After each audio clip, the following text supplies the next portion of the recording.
Action పైన పాకిస్తాన్లో భయం మొదలైంది. మేకపోతు గాంభీర్యంతో పాకిస్తాన్ ప్రదర్శిస్తోంది. భయంతో ఐక్యరాజ్య సమితిని ఆశ్రయించింది పాక్.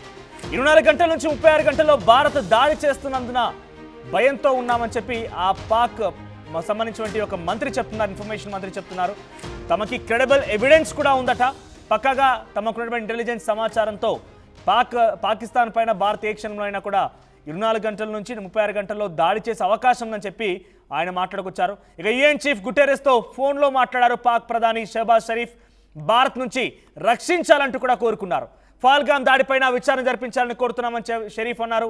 2 దేశాలు శాంతిగా ఉండాలని చెప్పి అటు గుటెరెస్ కోరారు, యుఎన్ చీఫ్ కోరారు. సో ప్రస్తుతం ఈ ఇద్దరి మధ్య 2 దేశాల మధ్య చర్చ కాస్త యుఎన్కి చేరింది. యుఎన్కి ముందుగా పాక్ వెళ్ళిపోయి తమపైనటువంటి నిరాధారమైనటువంటి ఆరోపణలు చేస్తూ భారత్ మా పైన దాడికి సిద్ధమవుతోంది. మన దగ్గర పక్క ఇన్ఫర్మేషన్ ఉందని చెప్పి కూడా అక్కడ వారంతా కూడా వెల్లుబుచ్చినట్టు తెలుస్తోంది.